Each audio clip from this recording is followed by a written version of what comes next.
trato siempre de avisar de que esto no es así, que los científicos tenemos muchas más preguntas por responder que grandes respuestas a dar, pero sociopolíticamente, pues al científico hoy en día se le va a buscar para que le dé certezas, ¿no?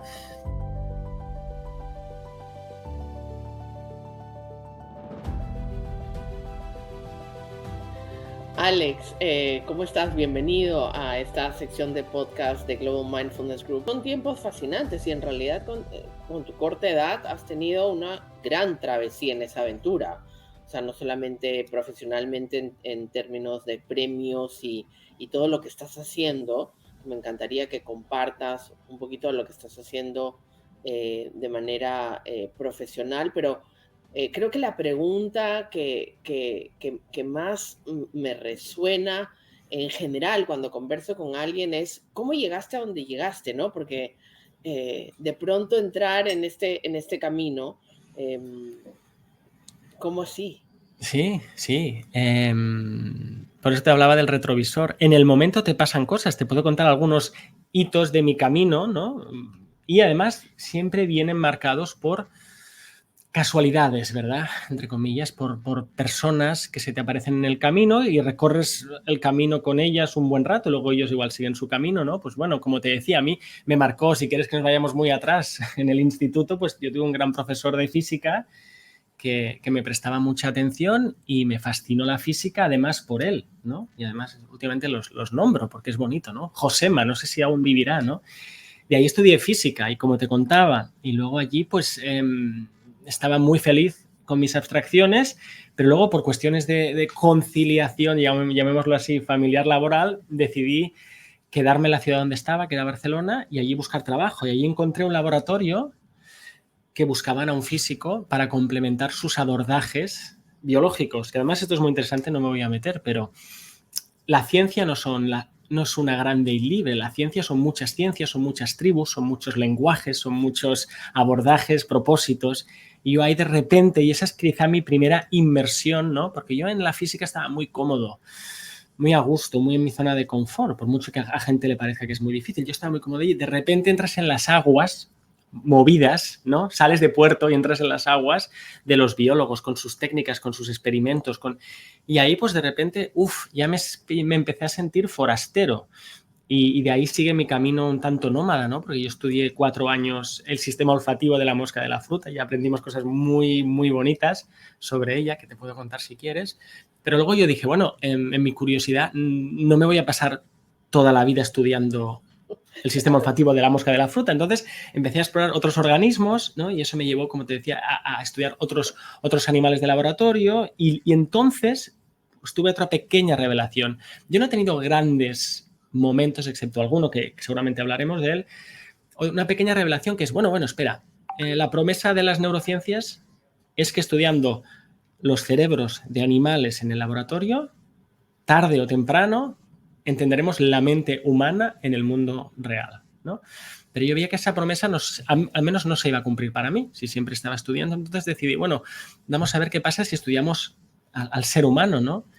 Que eso es trabajo de psicólogos y bueno, hay muchos posibles abordajes. Yo lo abordé pues con mis herramientas y mi camino como físico que había navegado estas aguas de la neurobiología, pero de hecho allí te encuentras de nuevo en otras aguas, porque los animales de laboratorio comparten, pero también tienen muchas diferencias con los humanos. Y luego de aquí sí que me empezaron a pasar cosas pues más interesantes, ¿no? Porque, bueno, pues porque empecé a conocer gente, ¿cómo llamarles? Como científicos heréticos, ¿no? O sea, científicos que se habían salido del camino establecido, pero que habían hecho durante décadas y siguen cosas muy interesantes, entre ellos, por ejemplo, Rupert Sheldrake, y le escribí, y nos hicimos amigos, y eso me abrió las puertas también a una comunidad que no sabía que existía, ¿no?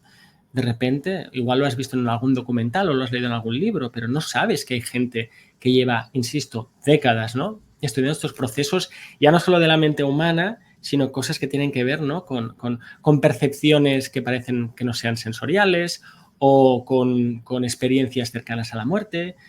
Es decir, todos estos márgenes, ¿no? Luego encima, por mala suerte, que luego fue una bendición, pues yo tuve una de esas experiencias, ¿no? Tuve un problema en el estómago, fui al hospital, perdí mucha sangre y y tuve una experiencia cercana a la muerte. Y eso me confrontó mis caretas y mis chaquetas, ¿no? Porque, a ver, como físico, ¿esto qué es? ¿Cómo lo interpreto, no? Esta es mi experiencia y es la que es. Nadie puede decir nada. Pero ahora, ¿cómo la interpreto? Y como neurocientífico, ¿cómo la interpreto? Y allí me di cuenta, como decimos aquí, que no está todo el pescado vendido, que no hay solo una posible manera de entender, y esto es lo que a mí me ocupa realmente profesionalmente, pero también diría personalmente, porque ya están muy mezclados estos caminos. Esto que llamamos materia y esto que llamamos mente, que si te fijas es un problema que los físicos han tratado de estudiar siempre, a su manera, y los neurocientíficos hoy también. Bueno, a ver, esto que llamamos mente y materia, ¿cuál es su relación correcta? Casi como si fuera una pareja, ¿no?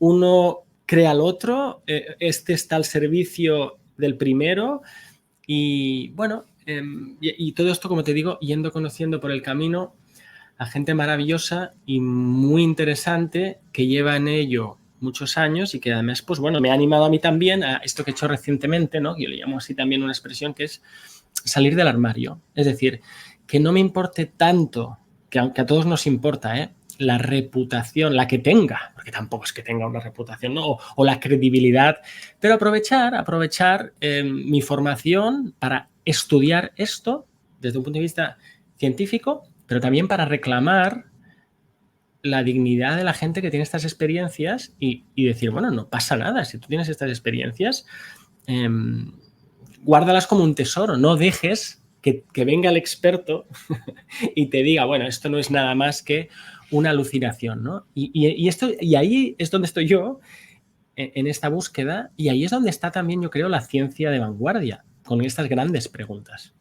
Y además creo que, a ver, primeramente a mí me parece fascinante cómo esta serie de eventos que nos van sucediendo a todos, simplemente a veces escuchamos más, escuchamos menos, ¿no? Te van revelando una serie de un camino el cual uno puede decidir claramente con libre albedrío tomarla o no tomarla. Pero cuando ahí se escucha, mira cómo te ha llevado a ti desde ese laboratorio estudiando el olfato, bueno, de la mosca, de la fruta, Exacto. así Sí. según entiendo. Sí, sí. Porque siempre el hablar con un científico es interesante, ¿no? Porque uno siempre piensa que el científico tiene un lenguaje y un concepto tan distinto de lo que los seres humanos normalmente tenemos. Pero cuando entramos en ese tema un poco más amplio, un poco más humano de la conciencia, del ser, vas viendo que hay una sensibilidad, hay una verdad más allá de la cuenta física. Y a la hora que tú comentas, por ejemplo, lo de tu experiencia cercana a la muerte, eh, creo que es muy honorable lo que dices, porque es cierto que mucha gente y muchos seres humanos tienen experiencias difíciles de explicar, de poner en palabra, en contexto, parecen surreales, ¿no?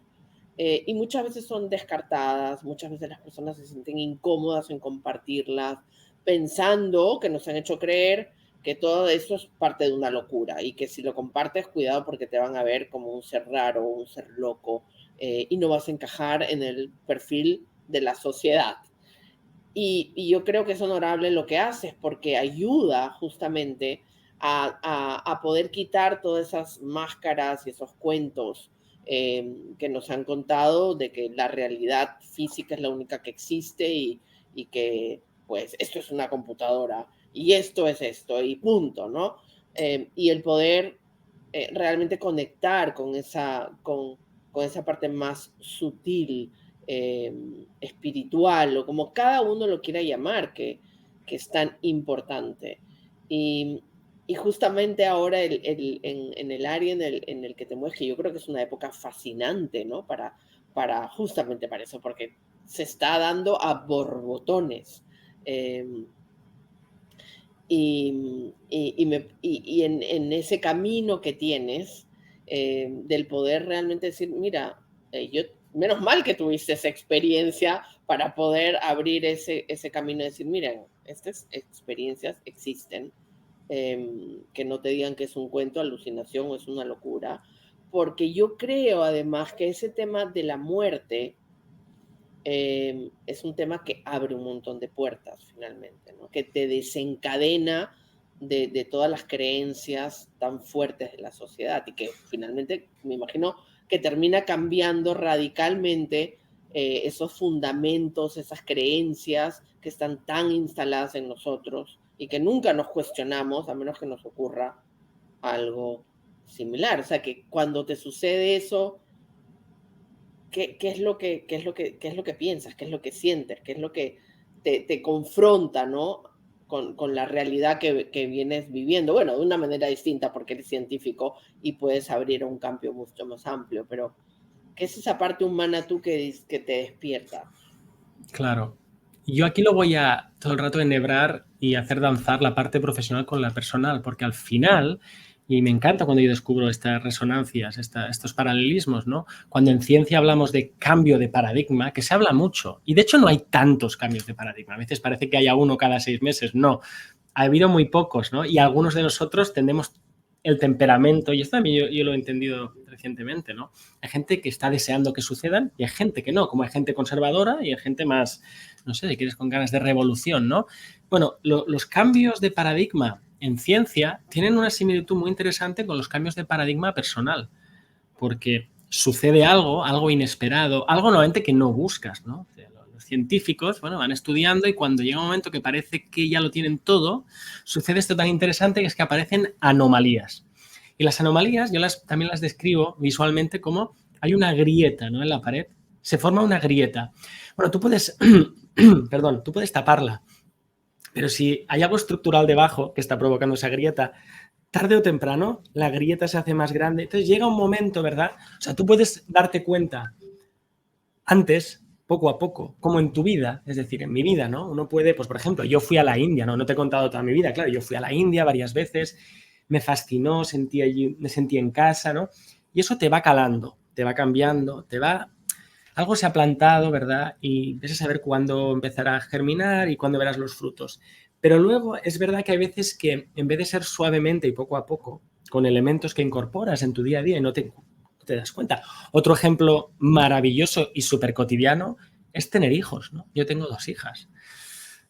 Tener hijos es un camino de crecimiento espectacular. Otra cosa es lo difícil, incómodo, problemático, complejo, ¿verdad? Que sea, ¿no? Claro, luego esa grieta puede ser que venga un terremoto y se abre de golpe, ¿no? Y dices, cambio de paradigma, como le pasó a la física clásica cuando se convirtió en cuántica, por ejemplo, ¿no? Y de repente, no, todo lo que sustentaba nuestro quehacer diario, nuestras prácticas, nuestros hábitos, todo aquello se desmorona. Claro, eso da un cierto vértigo, ¿no? Pues lo mismo cuando tienes una experiencia, en mi caso, ¿no? Que en otras personas puede ser una separación o puede ser algo bonito también, ¿no? En mi caso fue la experiencia cercana a la muerte que yo tardé tiempo en integrar, que esta es otra cosa que se habla mucho, la gente que sabe de las dinámicas, si quieres, psicoespirituales, ¿no? No te pasa y al día siguiente, al menos en mi caso, tardas tiempo en decir, ¿qué es esto que me ha pasado, no? Y entonces ahí es cuando se te ofrece, y me ha gustado mucho la manera como tú lo has expresado, ¿no? Se te abre una puerta o se te abre una ventana, ¿no? Tú puedes cerrar la ventana o puedes sacar la cabeza o puedes, como Alicia, ¿no? En el País de las Maravillas, tratar de ver qué hay al otro lado. Yo creo que en mi caso, tal y como yo venía, pues por mi curiosidad, perdón, mi predisposición, etcétera, pues sin quererme dar cuenta, esto me cambió mucho la manera de ver, insisto, mi trabajo, ¿no? Porque dedico muchas horas y mucha energía mental a pensar sobre esto. Pues aquí tienes este ejemplo. De la misma manera que yo te he dicho que antes de la experiencia que tuve, yo me di cuenta que estudiando moscas iba a aprender muchas cosas, pero la promesa de entender la mente humana, vale, pues ya estoy allí. Cuando me pasa esto, digo, espérate, que la mente humana que estudiamos en el laboratorio no se parece mucho a todas estas cosas increíbles. Y allí podemos incluir muchos más márgenes de la conciencia, ¿no? Las experiencias psicodélicas, sin hacer apología, pero simplemente decir la relación que tienen los pueblos indígenas, pongámoslo así, con plantas sagradas, ¿no? O los sueños lúcidos, ¿verdad? O las experiencias que tiene la gente cuando acompaña a alguien en la transición, en el morir, etcétera, ¿no? De repente, estos son grandes grietas en el edificio de nuestras creencias. Entonces, bueno, tienes 2 opciones, insisto. Una es tratar de taparlas y otra opción es ver ¿qué hay detrás? ¿Qué nuevo edificio hay detrás? Alex, En esta búsqueda que yo veo que hay, claro, hay algo, yo creo que en cada uno de nosotros existe esta curiosidad y en algunos es mucho más predominante, ¿no? Y como que cada oportunidad que se da es como, ok, aquí voy, acá me zambullo a ver qué. En ese tema de la conciencia que es fascinante, ¿por qué es que existe esta gran diferencia entre lo que se sabe ya científicamente y lo que se comparte con la sociedad? ¿Por qué la mayoría de personas están tan al tanto de muchas de las tecnologías, sin embargo, en el tema de la conciencia, es como que se reservara a muy pocos? ¿Por qué crees tú que sucede eso? Cuando es algo que nos involucra a todos finalmente. Wow, qué gran pregunta. Tengo varias maneras de abordarla. Gracias por ponerla encima de la mesa. Mira, primero voy a ver si puedo ser sintético.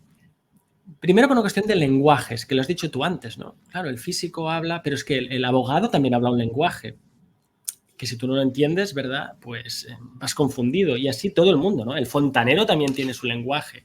Los niños tienen el suyo. Hay una cuestión de traducción, ¿no? Hay conceptos que cuando eso que llamamos la ciencia, que es un grupo de gente que tiene sus costumbres, su manera de hacer, sus instrumentos de laboratorio, su lenguaje, es una tribu, ¿no?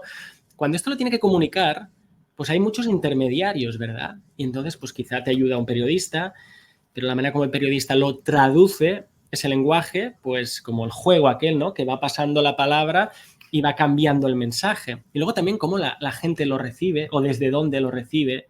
También cómo muchas veces se expresa el saber científico, que es algo que cuando yo hago divulgación, que me gusta, o simplemente hablo contigo y compartimos, ¿no?